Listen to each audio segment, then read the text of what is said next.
Morning peeps, good morning everyone. How's everyone doing? Hopefully you guys are all doing well. Don't forget, if you're new to the channel, like, share, subscribe. All right, a couple of quick things to tell you about before we get into the vid. Everything we do on this channel, minus the look back, I think, is available to download as a podcast. Just type in Ade Oladipo, wherever you get your podcast from. We are live. We're back with the lives this Monday. I did say a couple of weeks ago that I do want to get the lives back up and running. A few of you old school subscribers will remember we used to do Sunday session live every week. I want it to be either Sunday or Monday going forward. The reason I can't commit to Sunday is, as you guys know, I normally travel away for the boxing on the Saturday, so I don't normally get back until Sunday evening, so it'll be difficult. But this one, the first one, will be this Monday, 8 p.m. I'm looking forward to an hour and a half, and we talk about everything, not just boxing. So yeah, looking forward to that. Final thing, the newsletter. It's flying. Thank you so much to Phil, who does the newsletter for me. Make sure you sign up to the newsletter. The link to that is in the description. Oh, final one. We are trying to organize the next Green Chair Live. I'll let you guys know about it. It will be before the end of the year. Fingers crossed. The first one was so good. Honestly, I loved it. This one will be bigger and better. All right. Let's see what there is to talk about from the world of boxing. I didn't get to Scotland.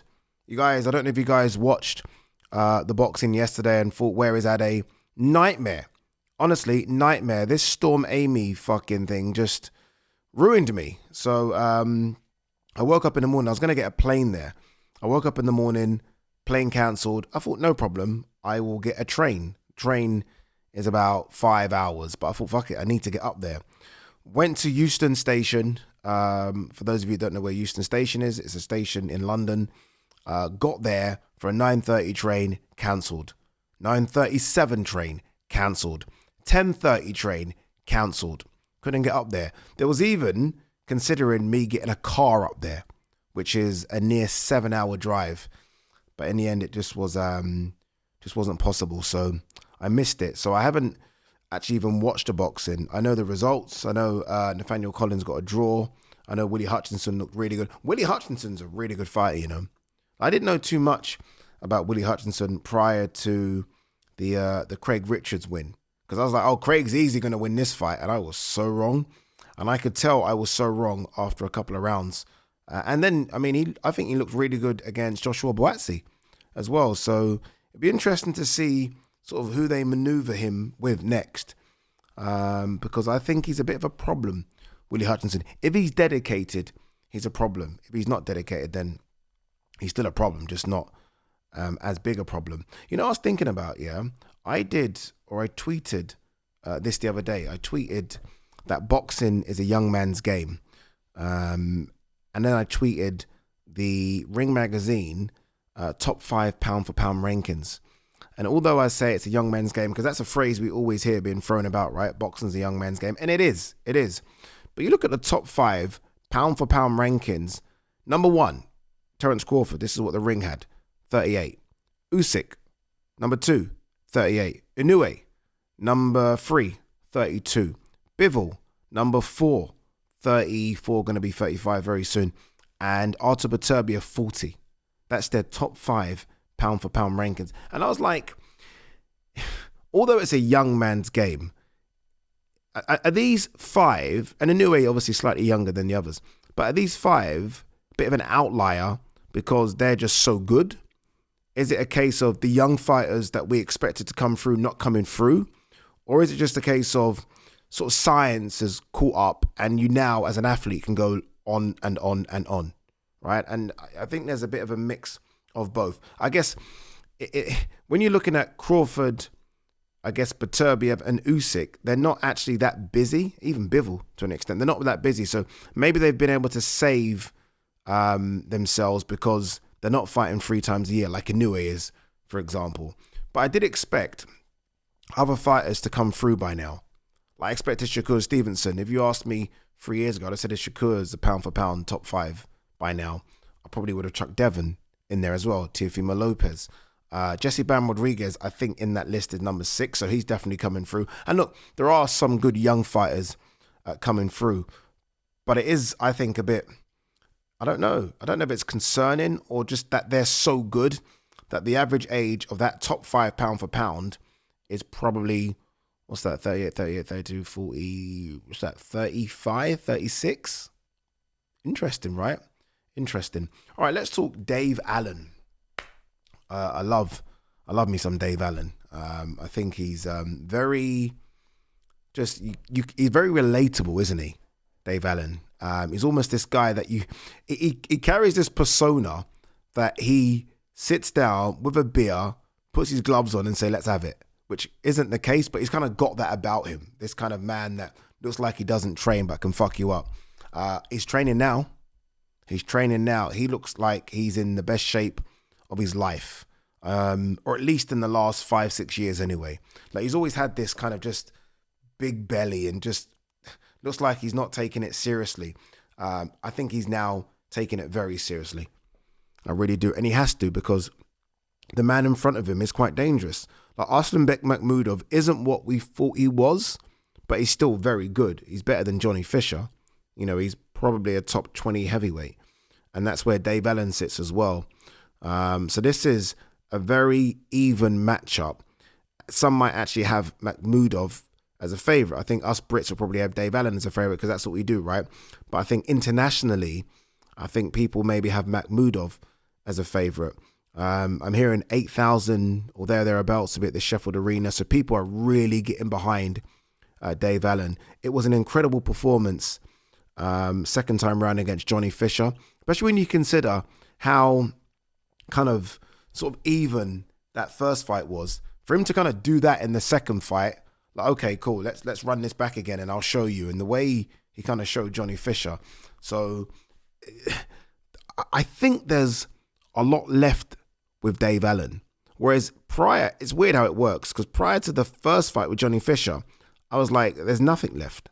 This is why it's very, and this is why sometimes I'm very hesitant to write off anyone, because you don't know. Again, going into that first fight with Johnny Fisher, I remember when the fight was made, I remember the tweets like they were yesterday. People are like, oh, Dave Allen's done. Like, what kind of matchmaking is this? And now all of a sudden he's fighting Arslanbek Makhmudov. Like, and Eddie's saying things like, if he wins, Deontay Wilder. But if he does win, it's a big fight. But I mean, it's not going to be easy. Again, Makhmudov is a lot better than Johnny. A lot better. And he's a lot bigger as well. But Dave Allen does look like he's got into real good shape. I do feel like we have been here before with Dave Allen. Like, this type of Dave Allen's going to do something and go on. I remember when he smashed and poleaxed Lucas Brown. And then I think the next big fight for him was David Price. And it just didn't quite work, did it? It wasn't there. I don't know if this is a similar step up, i.e. Lucas to David, Johnny to Arslanbek. But it's not going to be easy. But it shouldn't be easy. When you're fighting someone sort of ranked in the top 15, top 20, it should be hard. But that's what he knows, and hence why I think we're seeing the photos of him now. He does look like he's in really good shape. You know, I think of the finish against Johnny Fisher. I don't know if you guys remember it, that combination he threw, the speed of it. This boy's got something, you know. It really has. And there's parts of me that's like, has he let himself down by not really committing to the sport? Because he's clearly got something. Like, when you watch him, like, box, there's clearly a very good boxer there. But has he taken it seriously? Has he taken it seriously enough? Because again, it's okay sort of beating those guys in and around the top 30, but you are going to need a bit more than that to get through the guys in the top 15, top 20. And that's where he struggled. And this now is it, right? He's 33. It looks and sounds like he's fully committed. And I'm firmly behind the Dave Allen hype train, or the Dave Allen train, because I just feel like, I don't know, again, you can resonate with him. He just seems to be that sort of lovable character that you want to see win and want to see do well. And I'm all for that. I am. So look, let's see how he gets on. If he does beat Arslanbek Makhmudov, then, I mean, I honestly, I don't know who he fights next. I mean, the world's his oyster. Honestly, the world's, especially if you can move the tickets he's moving. All of a sudden, it isn't just, you know, you're going to Johnny Fisher's backyard where Johnny Fisher sold all the tickets. You now have your own backyard where you sell tickets. And if you can do 8,000 against Arslanbek Makhmudov, no disrespect to Makhmudov, but he's not like a big name, then what can you do against a name?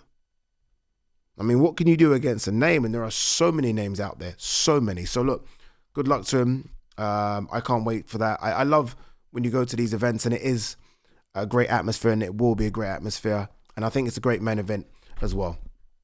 All right. You know, I've seen some people have questioned Gennady Golovkin in the Hall of Fame. Look, Gennady Golovkin's, I think, one of the big names in this latest round of sort of nominees to be inducted into the Hall of Fame. I'm sorry, don't question that.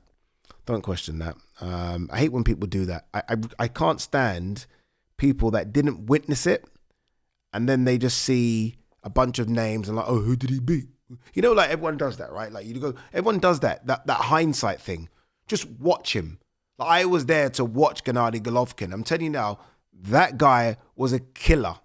I even saw, what's his name? Leonard Ellaby tweeted something the other day, like random, like just a random tweet about Golovkin, saying something along the lines of, man, people ducked Golovkin. I'm paraphrasing.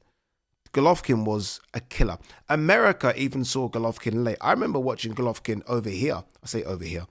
I think Box Nation used to show him when he used to fight in Germany.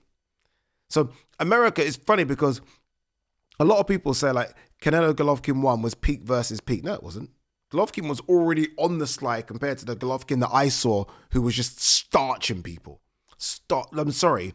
Golovkin 100% deserves to be in the Hall of Fame. And he won that first Canelo fight. Argue with yourselves. He won that. By the time, you know, he fought Danny Jacobs and even the second Canelo fight and Ade he was done. He was done.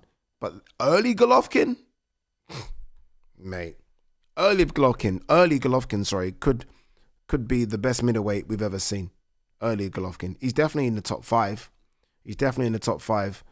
But yeah, don't argue with him being in the Hall of Fame. It's a very, very silly argument.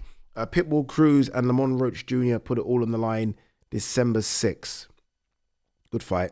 Happy for Lamont to get something of note after the Gervonta Davis farce, right? I mean, he probably won that fight and he should have got the rematch. And I get it, right? Gervonta Davis has seen the money, the check that Jake Paul's put in front of him, and he's decided not to do that rematch. So I'm happy that Lamont Roach can get another big fight.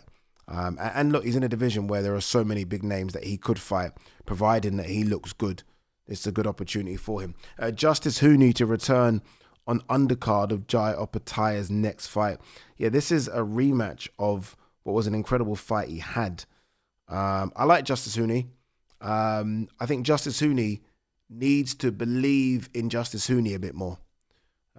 He was doing so well and he was growing into that fight. He was looking incredible actually against Fabio Wardley, like incredible, like way better than I expected.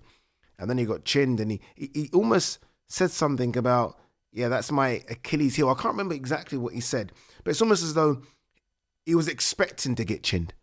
And I was like, dude, come on, believe in yourself a bit more, man. I don't know. I have no idea how you work on this, but believe in yourself a bit more. So maybe you can work on this because I think he's a very good boxer. Like someone was talking about him versus Moses Atalma, and I was like, yeah, I'd see that. I have no problem in seeing that because that's a boxing match. It's not a slugfest. It's a boxing match. And Justice Hooney is a very, very good boxer. Very good. All right, guys, girls, are we done? We are done. Peace and love.